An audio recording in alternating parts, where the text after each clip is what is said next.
Yes, sir. Dr. Friedman, is there an economic system now or historically that has allowed free enterprise alone to determine which direction the economy goes? And Well, secondly, I have a three-part question. Okay, fine. Secondly, in economics you have resources, and how to best use these resources is a value judgment, but it seems to me you can have either free enterprise decide or government decide or some combination. And don't you think combination would be the best alternative? And thirdly, if I can remember it, isn't there some benefit to having the government steal our money, which is what they do effectively? They'll hold a gun to our head and say, pay us 40% of your income or go to jail. They take this money and they give it mostly to government employees. Well, the government employees spend it. The marginal propensity to consume is pretty high. So the people who were robbed have to do something creative to get the money back. And isn't this creative activity the real wealth? Well, I take it that they would have to be still more creative if 98% were being spent by the government. No, the third part of your thing is just pure fallacy from beginning to end.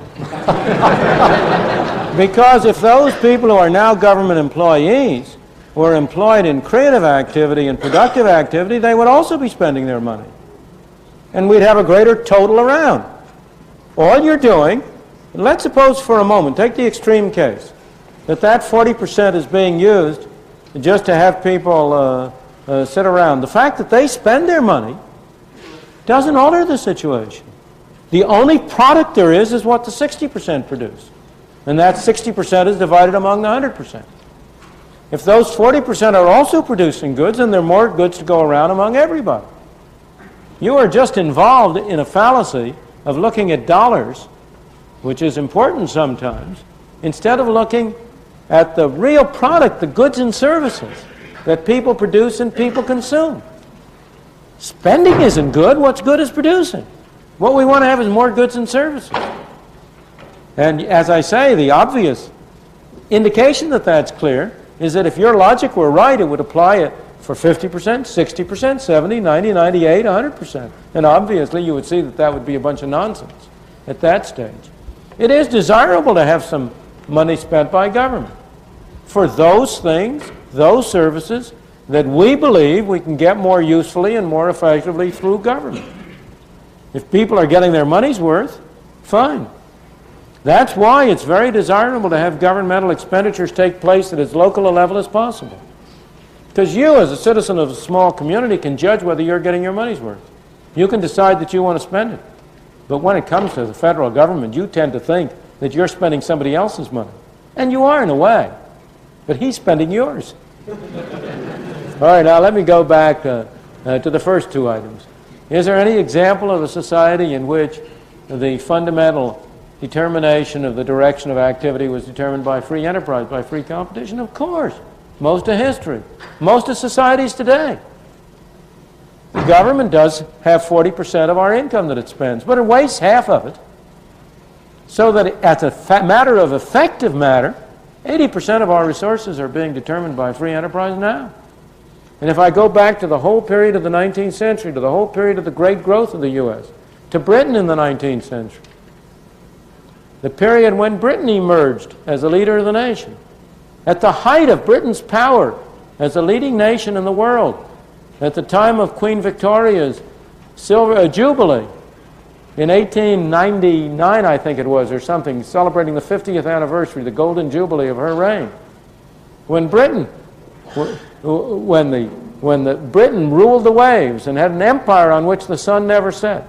Total government spending in Britain was 10% of the national income.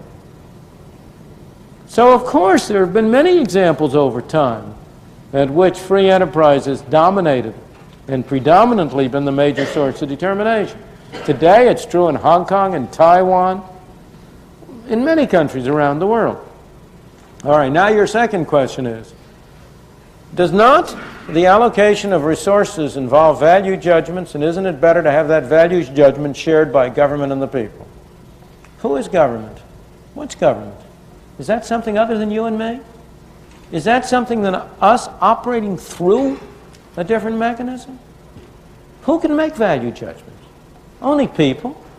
Resources don't make value judgments. Governments don't make value judgments. People make value judgments.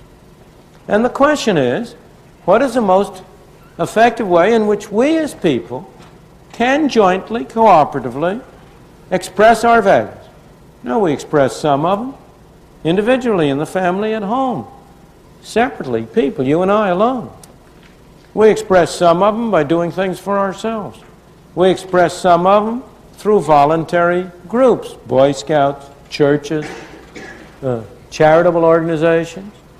We express some of them through cooperation on a broader scale on a free market, through business enterprises that serve as intermediaries between people selling their productive services, producing products and selling the product.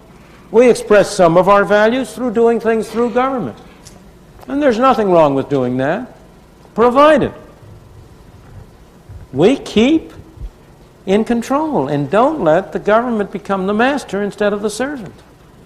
And the real problem is, in my opinion, that as we move from the local community to the state, from the state to the federal government, it becomes increasingly difficult for us to control the mechanism we have established.